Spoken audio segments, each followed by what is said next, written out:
సమయం ఇచ్చిన వందనాలు. అవకాశం ఇచ్చిన సేవకులకి కూడిన మీ అందరికి కూడా ప్రభు పేరట వందనాలు. నిన్న పునరుద్ధాన దిన ఆరాధన మరి చక్కగా దేవదేవుడు మరి అన్నిటిని జరిగించిన విధానాన్ని బట్టి దేవునికి మహిమ కలుగును గాక. మరి ఇది నాన్న దేవుడిచ్చినటువంటి అవకాశం బట్టి మరొక మారు దేవాది దేవునికి వేలాది వందనాలు తెలియపరుచుకుంటున్నాం. చిన్న పాట పాడుకొని మనం వాక్యంలోకి వెళ్ళిపోదాము.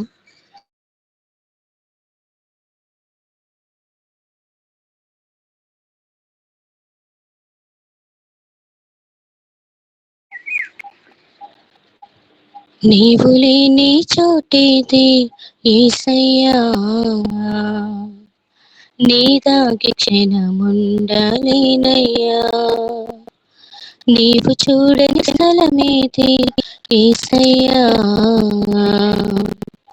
కనుమరుగై నేనుండలేనయ్యా. నీవు వినని మనవి యేసయ్యా, నీవు తుదించని పదవి యేసయ్యా. నీవు వినని మనవి యేసయ్యా, నీవు తుదించని పదవి యేసయ్యా. నీవుంటే నా వెంట అదే చాలయ్యా, నీవుంటే నా వెంట అదే చాలయ్యా.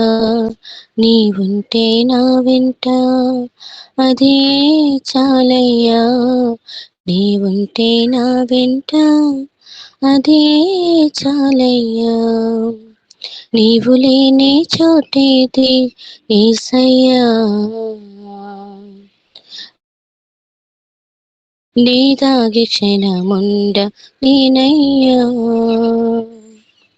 నన్ను ప్రార్థన చేసుకుందాం. స్తోత్రములు తండ్రి, పరిశుద్ధుడానికి వందనాలు స్తోత్రములు చెల్లించుకుంటున్నామయ్యా.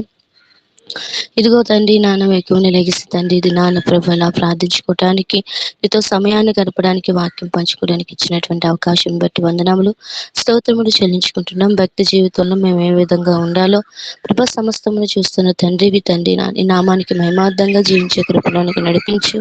వాక్యం ద్వారా సూటిగా తేటకు మా అందరితో మీరు మాట్లాడండి. అవా తండ్రి, నీ ఆత్మ నడిపింపు మాకు అనుగ్రహించమని ప్రార్థిస్తూ యేసు నామమును బట్టి వేడుకొని అడుగుచున్నాము తండ్రి, ఆమేన్.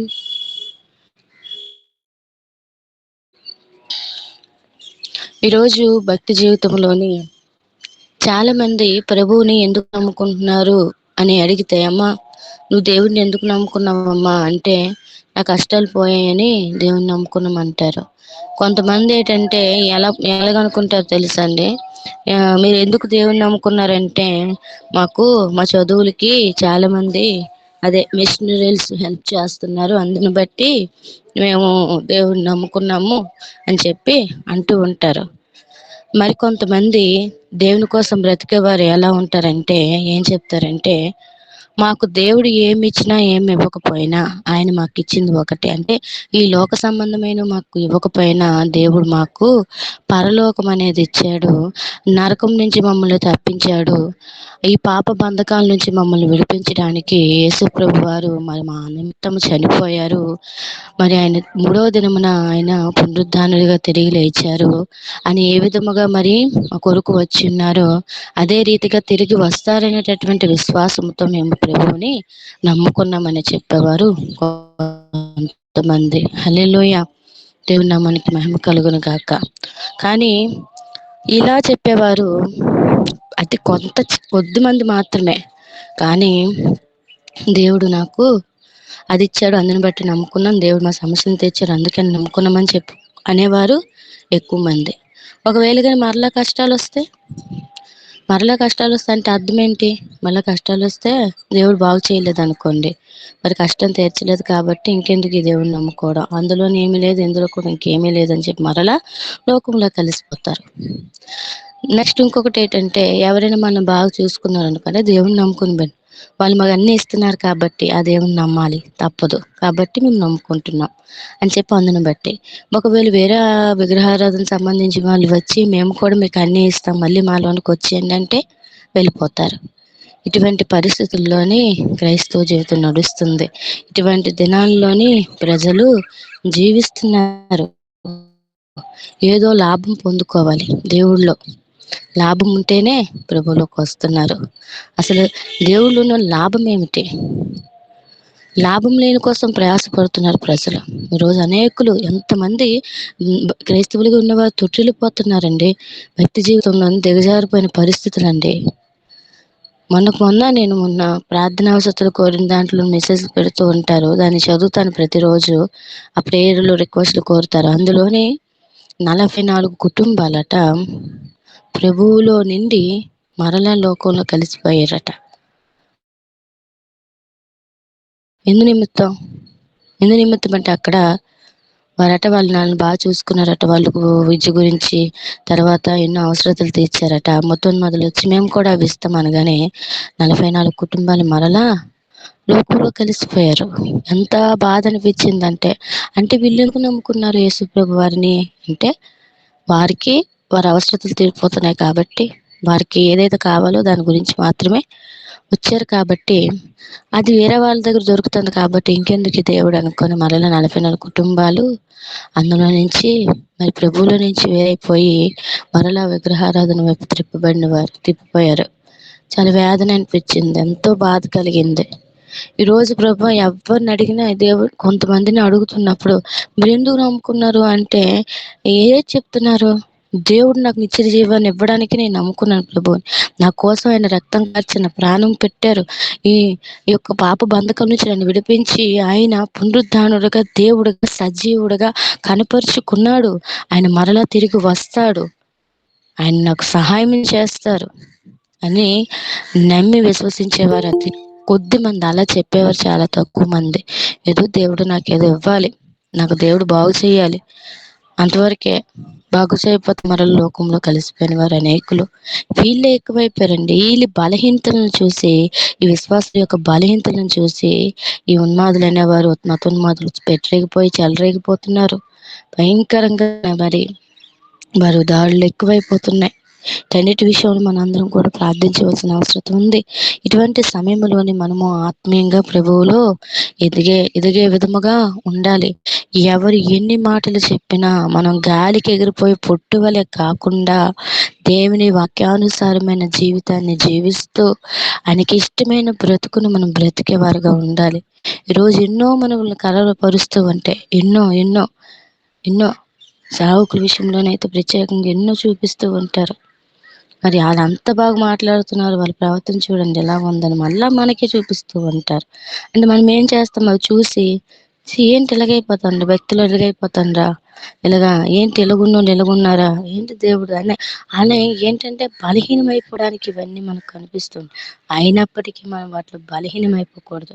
దేవుడు మనకేమి అప్పగించారో, దేవుడు మనకేదైతే ఇచ్చారో, మనం ప్రభువుని ఎందు నిమిత్తం నమ్ముకున్నామో వాటి విషయంలో మనము మనకిచ్చిన దానిని మనం గట్టిగా పట్టుకోవాలి. దేవుని ఉపదేశమును మనం జాగ్రత్తగా గైకొనాలి.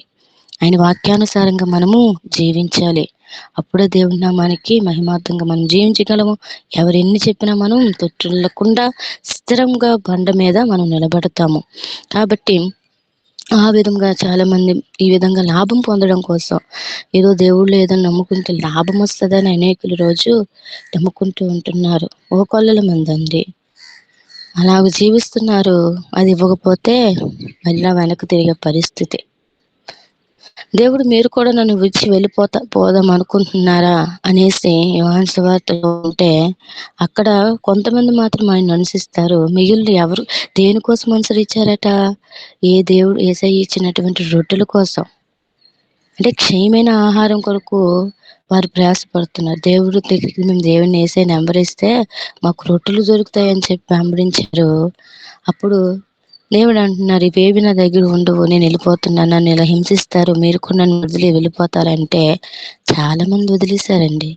కానీ కొంతమంది మాత్రమే మేము ఎక్కడికి వెళ్తాం ప్రభా, నిత్య జీవమునకు అర్హుడవు నీవే అని చెప్పి దేవుణ్ణి హత్తుకునేవారు ఉన్నారు.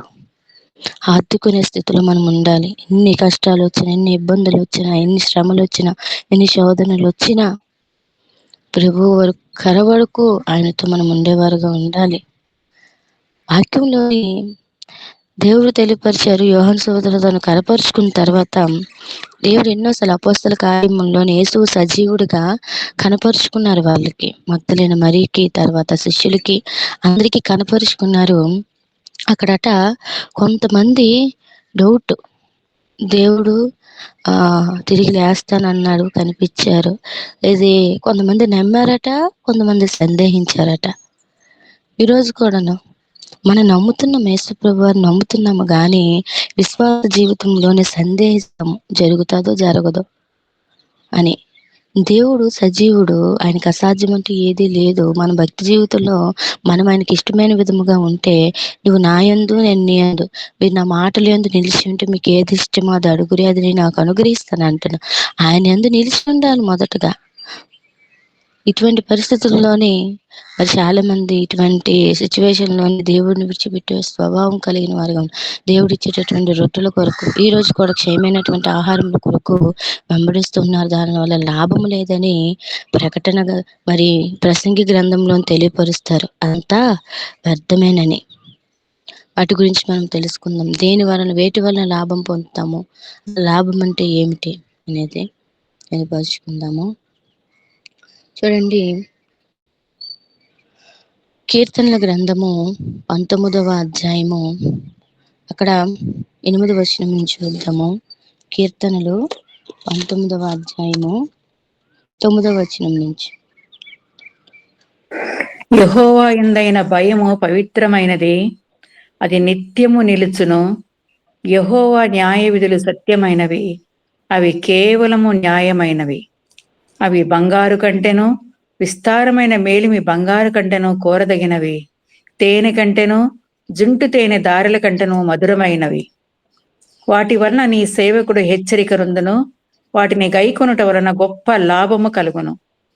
తన పొరపాటును చాలు చూసారండి. ఇక్కడ లాభం అంటే ఏమిటంటే, దేవుడిచ్చేటటువంటి ధర్మశాస్త్రాన్ని మనం గైకుంటూ ఆయన యందు భయము కలిగిన వారుగా ఉంటే, ఆ భయం అనేది పవిత్రమైనది, అది నిత్యము నిలుస్తుంది, అది మన యొద్ద నుంచి తొలగదు.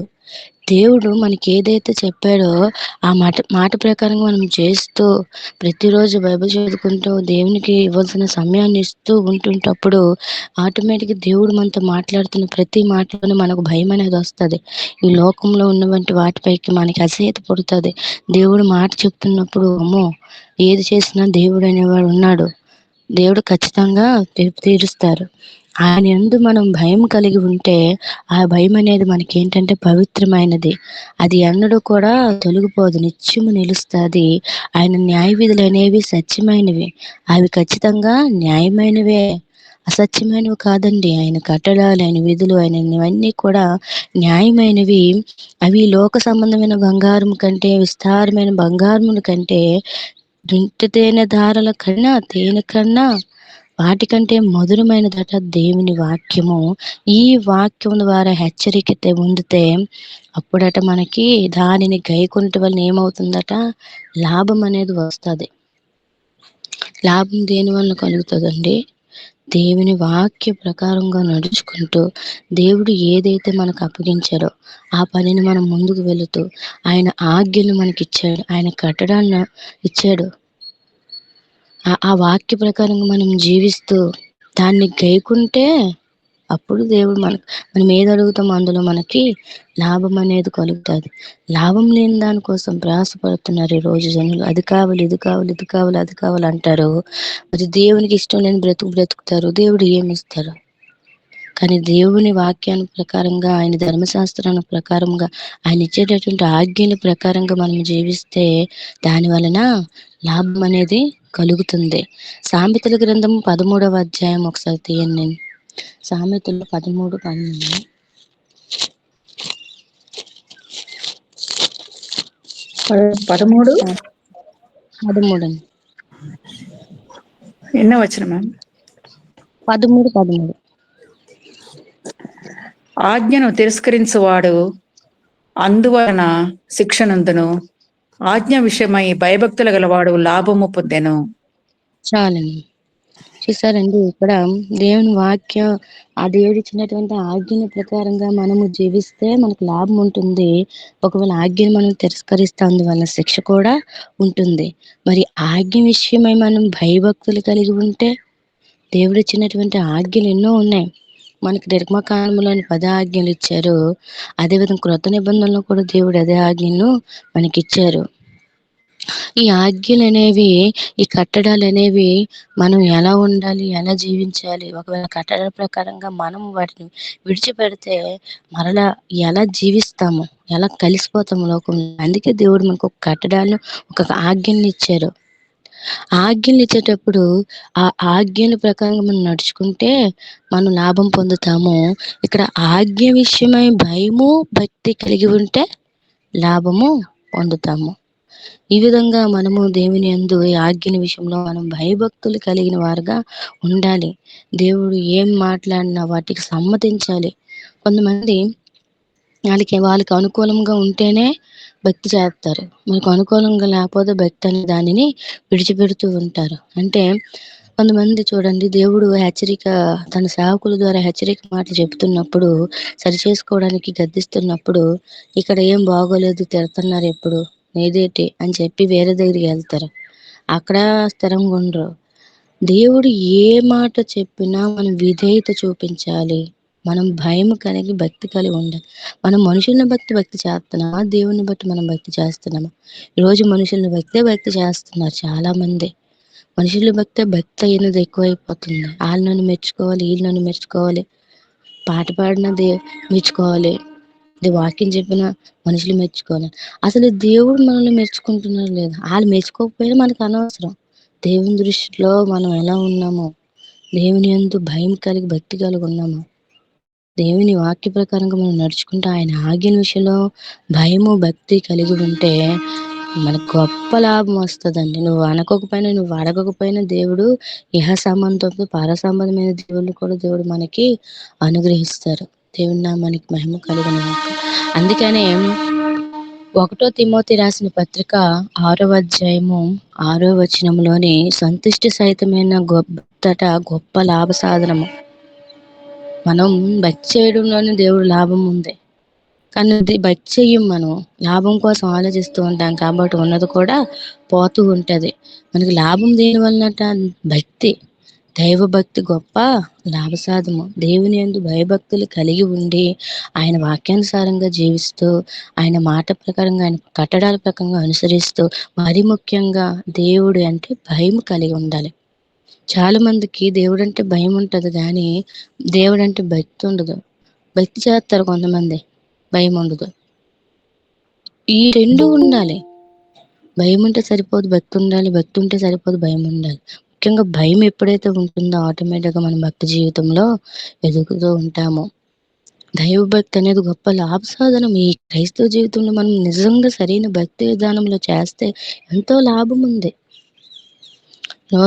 ఈరోజు క్రైస్తవుడు దిక్కుమాల స్థితిలో ఉన్నాడు, ఆశీర్వదింపబడలేని స్థితిలో ఉన్నాడంటే కారణము దేవుని వాక్య ప్రకారం నడుచుకోడు, దేవుడు చెప్పిన మాట ప్రకారంగా చేయడు, ఆయన ఇచ్చే ఆజ్ఞలను, ఆయన కట్టడాలను అనుసరించడు. వారు బుద్ధిపూర్వకంగా అడిగి నచ్చిన భక్తి చేస్తాడు కాబట్టి ఏమీ పొందుకోలేని పరిస్థితి. దేవుడిచ్చేటటువంటి ఆజ్ఞ విషయంలో భయభక్తులు కలిగి ఉంటే ఈ భక్తి జీవితం అనేది గొప్ప లాభ సాధనం. ఆ లాభం పొందుకోవాలంటే నువ్వు భక్తి జీవితంలో ఏ విధంగా ఉన్నావు అనేది తెలుసుకోవాలి. అలాగే దేవుని వాక్యములోని జ్ఞానం పొందుట కూడా గొప్ప లాభము. సామెతల గ్రంథం 3వ అధ్యాయము 4వ అధ్యాయము 9వ వచనంలో కూడా, ఈ అధ్యాయంలో కూడాను జ్ఞానం పొందాలి. జ్ఞానం అట, దేవుని వాక్యము మనం చదువుతున్నప్పుడు జ్ఞానం అనేది కలుగుతుంది. ఈ జ్ఞానం అనేది మనకు గొప్ప లాభం. ఇప్పుడు అజ్ఞానంగా ప్రవర్తిస్తే ఎవరైనా మనల్ని ఎక్కడైనా తెచ్చుకుంటారండి? ఎక్కడికైనా మనల్ని వాడుకుంటారండి? మన జ్ఞానం లేకపోతే ఎందుకు పనికిరాం.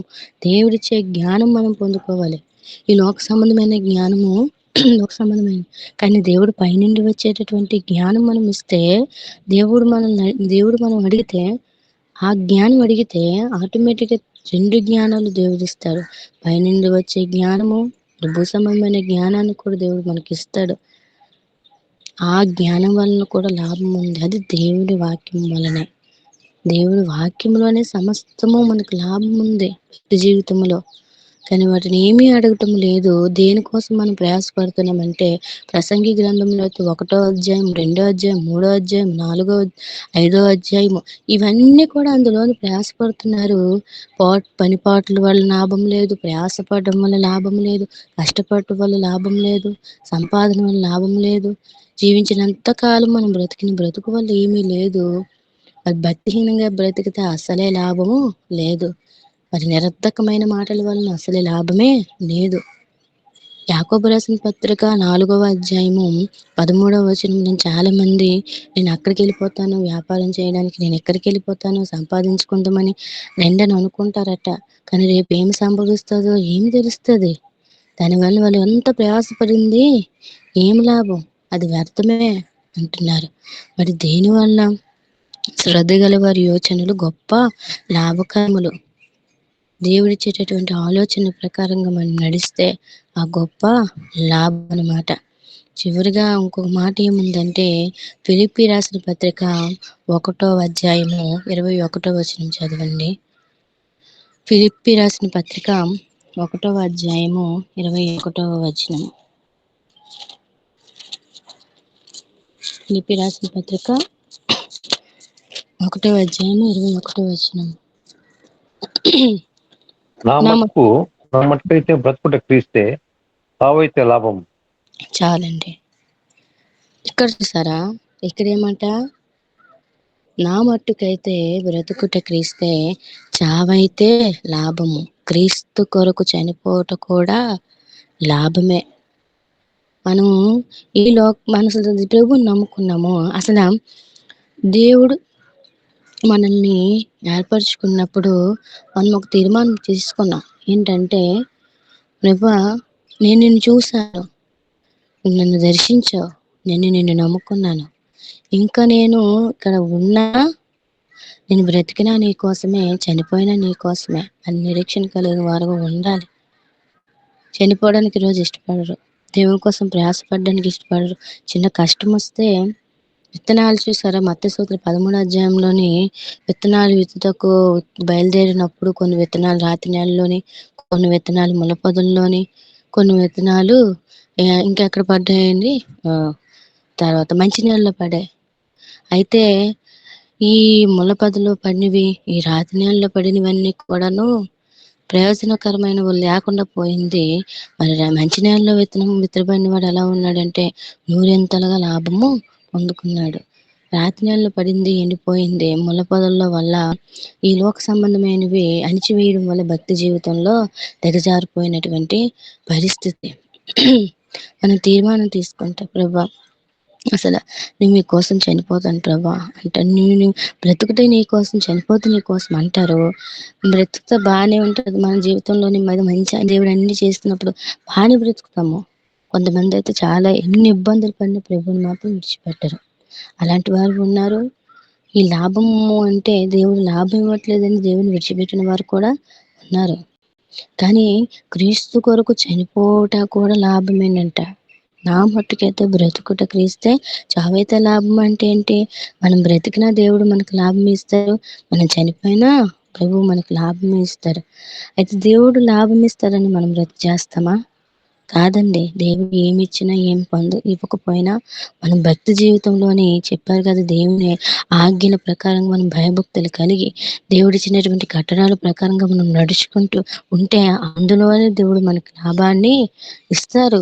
నువ్వు అడగకపోయినా దేవుడు ఏ అవసరత ఉందో ప్రతి అవసరత ఎరిగిన తండ్రి ఆయనకు తెలియదా? మనం అడగక మునిపే ఆయనకు తెలుసు, మన అక్రతలు ఉన్నవేవో ఆయనకు తెలుసు. కానీ మనలో మన భక్తి జీవితంలో ఇంకొన్ని ఎదగాలని, భక్తిలో మనం పడిపోకూడదని కొన్ని వాటి ద్వారా మనల్ని హెచ్చరిస్తూ ఉంటారు, మనకు బుద్ధి నేర్పుతూ ఉంటారు. ఇక్కడ క్రీస్తు కొరకు చనిపోవటం కూడా గొప్ప లాభము. అసలు మనం సావుకు వచ్చామంటే చచ్చిపోవడానికే. చచ్చిపోయినోడికి అసలు చచ్చిపోయినట్లే, సావుకు వచ్చామంటే చచ్చిపోయామనే అలాగే ఉండాలి. చచ్చిపోయినోడికి మరలా కత్తిపోటు పొడిస్తే ఏమైనా నొప్పి వస్తుందండి? ఈ మాట అంటే ఏమైనా నొప్పి వస్తుందా? చనిపోయారు కాబట్టి. మనము దేవుని కోసం నిలబడినప్పుడు, దేవుని కోసం మనం చనిపోయినా మనం ఏం బాధపడిన అసలు. కానీ మనం ఏదైనా అంటే చిన్న మాట అంటే మనము కసుక్కుమని మనం లేచిపోతూ ఉంటాము. అసలు దేవుడు ఏదైతే మన పట్ల చేయాలనుకుంటే చేస్తారు. మనం దేవుడి కోసం నిలబడాలి. దేవుడి మాట ప్రకారం మనం జీవించాలి. ఆయన కట్టడాలు ఆయన ఆజ్ఞానుసారంగా మనం నడిస్తే దేవుడు ఏం చెప్తుందంటే రోమపత్రికలో 8వ అధ్యాయం 28వ వచనంలోని ఆయనను ప్రేమించే వారికి, ఆయన సంకల్పంలో పిలువబడిన వారికట సమస్తము సమకూరి జరుగుతాయి. దేవుడు అంటున్నారు, నువ్వు నన్ను ప్రేమిస్తే నా మాట ప్రకారం నా సంకల్పం చెప్పను మీరు పిలువబడిన వారు కనుక మీకు మేలు కలుగుకే సమకూరి జరుగుతాయి. మరి మేలు ఎలా కలుగుతుంది? లాభం ఎలా వస్తుంది? ప్రభువు కోసం మనం తెగించేవారుగా ఉండాలి. ఏదో మాటలు చెప్పడం కాదు, కానీ ఆ మాట ప్రకారంగా మనం జీవించేవారుగా ఉండాలి. ఆయనను ప్రేమించేవారుగా ఉండాలి. చాలా మంది ప్రేమిస్తున్నామని చెప్పి మళ్ళీ లోకాన్ని ప్రేమిస్తూ ఉంటారు. దేవుని ప్రేమిస్తున్నామంటారు, సాతాను కూడా ప్రేమిస్తూ ఉంటారు. ఇటువంటి పరిస్థితుల్లో ఉంటారు.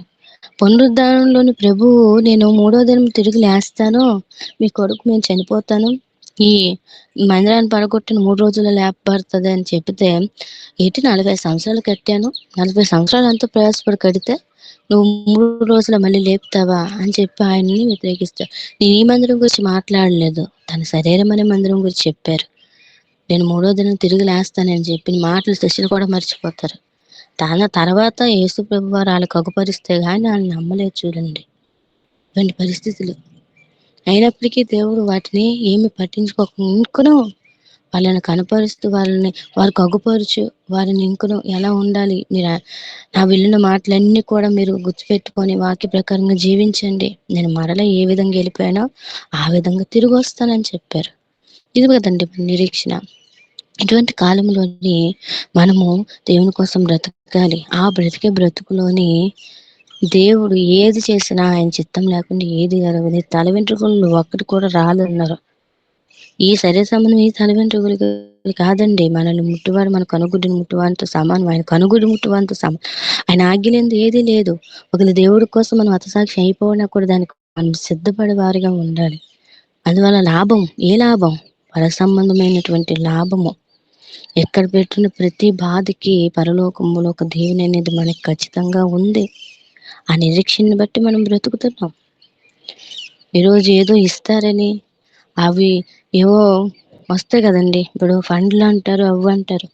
అవి తీసుకుంటే చాలు చాలు చాలా బాగా డబ్బున్నోళ్ళు అయిపోతారు. మా దగ్గరకు వచ్చి అడుగుతారు, మీరు ఏంటండి ఇలాగే ఉండిపోయారు, మీరు ఇల్లు కట్టుకోలేదు, మీకు ఏటి లేదు, బోలెడు మంది మీలాగే సేవ చేస్తున్నారు కదా, చాలా మంది ఫండ్లు తెచ్చుకుంటున్నారు, మీకు ఫండ్లు ఇస్తారా, మీరు అవి తెచ్చుకోవచ్చు కదా, మీకు బాగా వస్తుంది లాభము, ఇది తీసుకోవచ్చు కదా, మీకు అది వస్తుంది, మీకు ఇలాగ ఇప్పుడు ఇంతమంది డబ్బు శాలరీ ఇస్తున్నారు కదా, మంత్లీ 5,000 6,000 అలా వస్తుంది కదా, అది తీసుకోరా అని అడిగితే మేము ఏది తీసుకోమండి. దేవుడు మమ్మల్ని సేవకు సమర్పించుకున్నారు. ఆయన మమ్మల్ని ఎలా చూసుకుంటే ఆయన చిత్తానుసారంగా నడవాలని వచ్చాము. ఏది వచ్చినా మేము వీటికి మేము రాజీ పడమండి. దేవుడి మాట ప్రకారం చేయడానికి మేము సిద్ధపడుతున్నాము. బోల్డ్ మంది తీసుకుంటున్నారు కదండి, అవన్నీ మాకు అనవసరం అండి. దేవుడు మాకు ఏమి ఇచ్చారు, దేని నిమిత్తం మమ్మల్ని ఆయన పిలుచుకున్నారు, ఆయన పని చేయడానికి మేము వచ్చాం. ఏది ఇచ్చినా ఇది ఇవ్వకపోయినా మేము ఏ విషయంలో కూడా వాళ్ళ వల్ల వీళ్ళ వల్ల కాదు, ఎవరి వీళ్ళు మాకు కాదు. దేవుడు మమ్మల్ని ఎందుకు ఏర్పరచుకున్నారో ఆ మాట ప్రకారం ఈ లోకంలో మాకు ఏమున్నా ఏమి లేకపోయినా పరలోకంలోని దేవుడు మాకు ఉంచారండి, దాచి ఉంచారు. అది ఖచ్చితంగా మేము చూస్తాము. ఆయన వస్తారు, ఖచ్చితంగా వస్తారు. వారి క్రియలు చెప్పిన జీతం ఇస్తారు. మేము మా భక్తి జీవితంలో ఏ విధంగా ఉంటున్నాము ఎవరికి చెప్పనవసరం, దేవుడికి మాకు తెలుసు అని వాళ్ళకి చెప్తున్నప్పుడు వాళ్ళందరూ ఆహా అని చెప్పి వాళ్ళందరూ ఇదైపోయారు అనమాట. అంటే ఈరోజు చూడండి, మన భక్తి జీవితంలో కూడా చాలా మంది అన్ని జనులు వాళ్ళని చూపిస్తూ ఉంటారు, వీళ్ళు చూపిస్తూ ఉంటారు, భక్తిలో మనకు ఆశలు కల్పిస్తూ చేస్తూ ఉంటారు. లాభం ఈ విధంగా లాభం పొందుకోండి, ఆ విధంగా మీరు లాభం పొందుకోండి, ఇలాగున్నారేంటి అలాగున్నారేంటి అనిపిస్తుంది. ఏ విధానంలో కూడా మనము దిగజారిపోకూడదు. దేవుడు ఎందు నిమిత్తం మనల్ని పిలుచుకున్నాడో, దేని గురించి మనల్ని ఏర్పాటు చేసుకున్నాడో వాటిని మనము గుర్తు పెట్టుకుంటూ దేవుడిచ్చినటువంటి ఆజ్ఞానుసారంగా ఆయన కట్టడాన్ని అనుసరిస్తూ ఆయన మాట ప్రకారంగా మనం జీవిస్తూ ఉంటే మనకి ఏది ఏ అవసరమో ఆ టైంలో దేవుడు మనకి ఏ విధంగానైనా ఏ దిక్కు నుండి అయినా సహాయం చేయగలిగిన సమర్థుడు. ఆయన్ని నమ్ముకుంటే ఆయన వదిలేసేవాడు కాదండి. ఆయన ఖచ్చితంగా ఆయన నమ్ముకుంటే సహాయం చేస్తాడు. కాదు, ఇది చాలా మంది చూడండి, దశమ భాగం ఇచ్చేటప్పుడు దేవుడు నాకు 10 ఇవ్వాలని ఇస్తూ ఉంటారు. దానిపై దృష్టి పెట్టకూడదు. నువ్వు ఇచ్చింది ఎవరికి? దేవునికి ఇచ్చావు. వాటిపై మనం దృష్టి పెట్టకూడదు. దేవుడికి ఇచ్చామంటేనే దేవుడు నిన్ను దీవిస్తాడు. ఇది ఇస్తే 10 రావాలనుకుంటే నీకు ఏది కూడా ఏది ఉండదు. కాబట్టి నేను ఏం చెప్తున్నానంటే, ఈ భక్తి జీవితంలోని మనకి ఏమున్నా ఏమి లేకపోయినా దేవుని యందు ఇచ్చినటువంటి ధర్మశాస్త్రములోని మనం ఆయన వాక్య ప్రకారంగా దేవుని యందు భయం కలిగి భక్తి కలిగి దేవుడిచ్చేటటువంటి జ్ఞానాన్ని మనం పొందుకుంటూ చివరి వరకు ఏ ఏది ఉన్నా ఏది లేకపోయినా క్రీస్తు కొరకు చనిపోయే పరిస్థితిలో ఉన్నప్పటికి కూడా మనం బ్రతికితే దాని వలన గొప్ప లాభం ఉంది. ఆ లాభం పొందుకునే వారికి మనం ఉండాలి కానీ ఈ లోక సంబంధమైన లాభం కాదు. ఈ లోక సంబంధమైన లాభాలు మనం అడిగినప్పుడు మనం అడగకుండానే దేవుడు ఇస్తాడు. ముందు మనం పర సంబంధమైనటువంటి దీవెనలు పొందుకునే వారిగా ఉండాలి. అట్టి వాళ్ళని మనం లాభం పొందుకుంటాము చెప్పిన ఎన్నో మాటలు ఉన్నాయి. కానీ ఈ లోక సంబంధమైన వాటి కోసము లాభం కోసం ప్రభువును కూడా విడిచిపెట్టే పరిస్థితి ఈరోజు భక్తి జీవితంలోని. ఎవరు నన్ను చూడట్లేదు, దేవుడు ఎప్పుడు వస్తాను వస్తాను వస్తాను అంటాడు. ఇప్పటి వరకు కూడా రావట్లేదు ఆయన. ఆయన ఎప్పుడు వస్తారు? ఎందుకు ఇంకా మమ్మల్ని ఏది లేదనుకొని చాలా మంది వెనక్కి తిరిగిపోయిన వారు ఉన్నారు. కానీ మరికొంతమంది ఉన్నారండి, దేవుని మాట ప్రకారం చేయండి, ఆయన వస్తారు, నన్ను ఖచ్చితంగా తీసుకెళ్తారు. ఆ నిరీక్షణను బట్టే ఈరోజు నిజమైన క్రైస్తవులు జీవిస్తున్నారు. అట్టివారి కొరకు దేవుడు ఎదురు చూస్తున్నారు. అట్టివారు ఎక్కడున్నారా అని చెప్పి వివేకవంతులు అని వెతుకువారు కలరేమో అని దేవుడు అంటే ఆకాశం నుంచి చూసి నరులను పరిశీలిస్తాడు.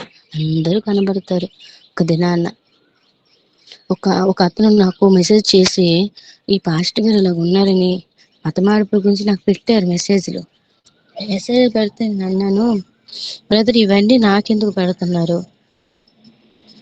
నేను ఇవన్నీ పట్టించుకోను. ఒక మాట మాత్రం నాకు తెలుసు, ప్రకటన గ్రంథంలోని 21వ అధ్యాయంలోని ఈ అన్యాయం చేయవాడు అన్యాయం చేయనేమో, అపవిత్రుడైన వాడు అపవిత్రుడుగా ఉండనేమో, నీతిమంతుడు ఇంకో నీతిమంతుడిగా ఉండనేమో, పరిశుద్ధుడు ఇంకుని పరిశుద్ధుడుగానే ఉండనేమో, ఇదిగో నేను త్వరగా వచ్చినాను, వాని క్రియలు చెప్పుని జీతం ఇస్తాను అన్నారు. జీతం ఇచ్చినప్పుడు మీరు ఎలాగున్నారో అవన్నీ నాకు చెప్పనవసరం లేదు. ఎవరు ఎలా ఉన్నారనేది దేవుడు తీర్పు తీరుస్తారు. ఎవరు ఎలాంటి వారో దేవుడు లెక్క ఖచ్చితంగా ఇచ్చేస్తారు. మీరేం కంగారు పడకండి అని చెప్పి ఆ వాక్యాన్ని పెట్టాను. కానీ దేవుడు నాకేదైతే అప్పగించారో, దేవుడు నాకేం చెప్పారో, యేసయ్య ఏ మాటలు మాకు వాక్యంలో చెప్పారో ఆ ప్రకారంగా బ్రతకడానికి మేము ప్రయాసపడుతున్నాము. అలా ప్రయాసపడిన వారు ఉన్నారు. ఇలాంటివి చూపించేటప్పుడు ఇలాంటి వారికి కూడా దేవుడు శిక్ష ఉందండి, మీరేం భయపడకండి. దేవుడు ఎవరు వారిని క్రియలు ఖచ్చితంగా జీతం ఉందని పెట్టిన తర్వాత అతను అప్పుడు అవునా అని పెట్టారనమాట. వాళ్ళకి తెలీదు. ఇలాంటివి చూపించి మనల్ని చెప్తూ ఉంటారు. అవి చూసి మనం ఇదైపోవడం, భయపడిపోవడం, అయ్యో ఇలాగైపోయారేంటి, మనం కూడా దిగజారిపోకూడదు, అలా ఉండకూడదు. మనకి దేవుడు మనకి ఇచ్చాడు. నీకు ఎన్ని వస్తే నీకేం అడ్డం, ఏది పట్టించుకోకూడదు.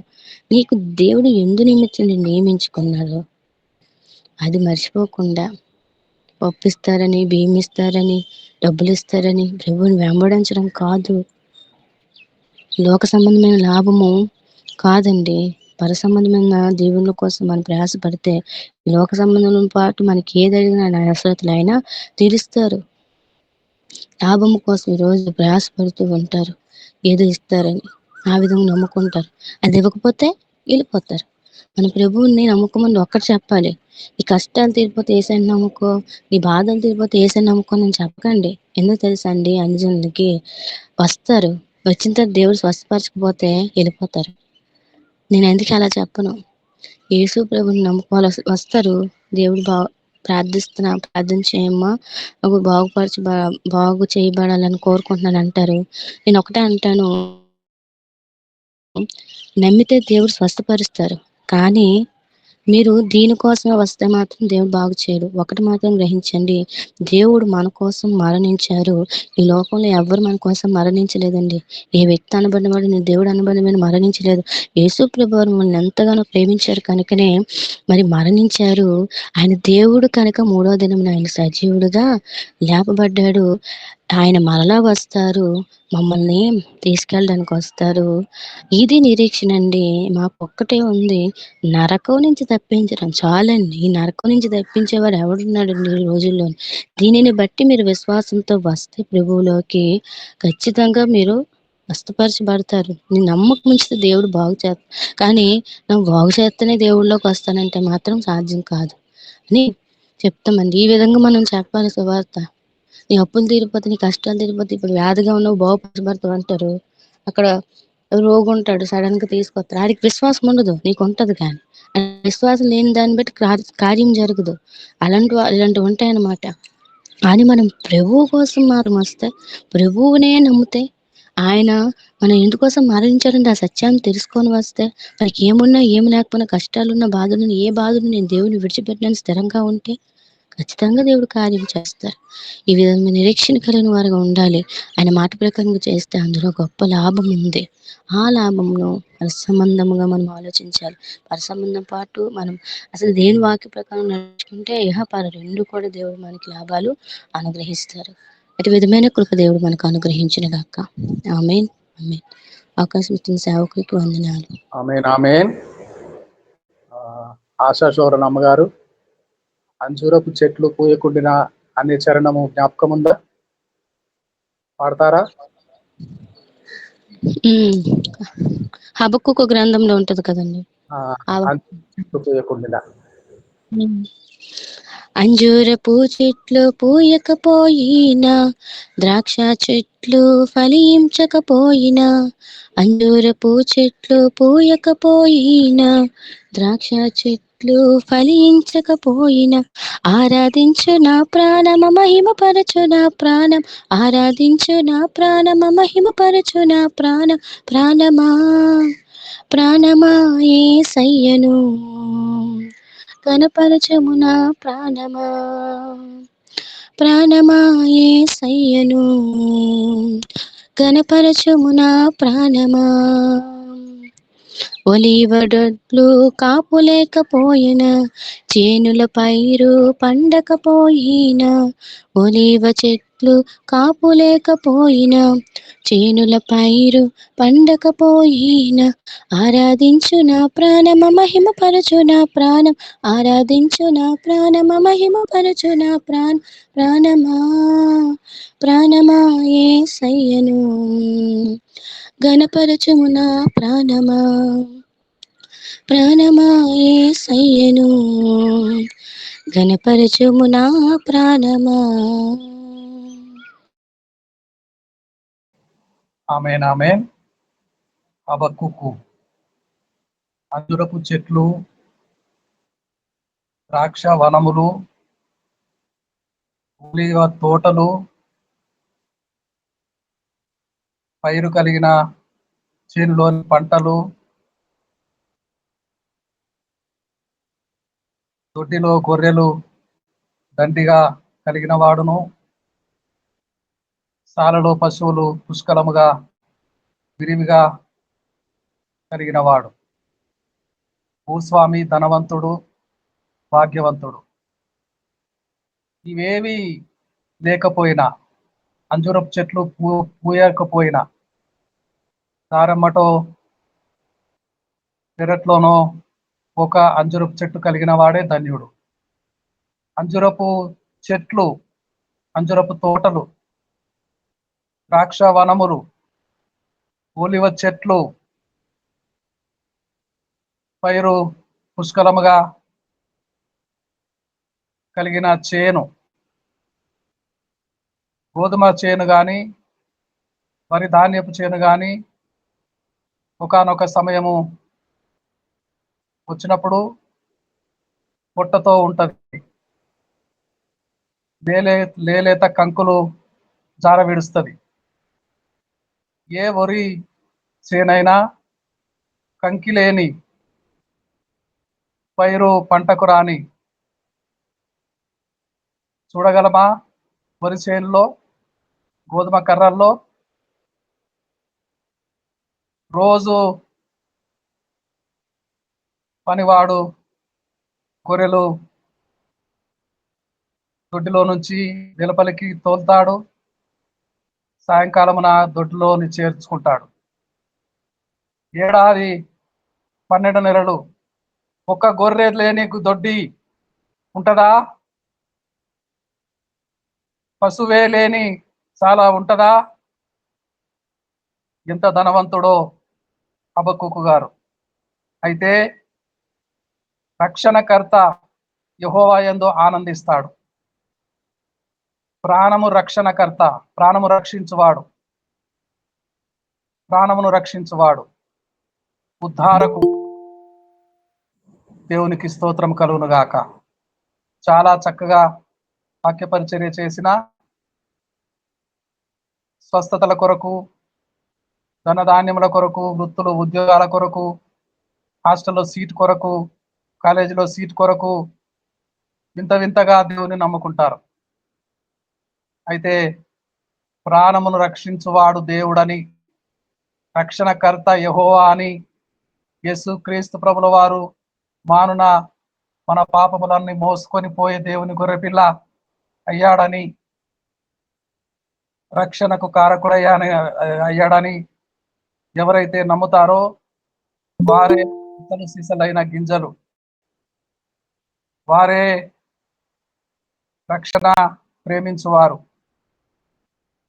ఈ లోకములో ఏమున్నా లేకపోయినా పరలోకములో చోటు దక్కిన వారు ధన్యులు.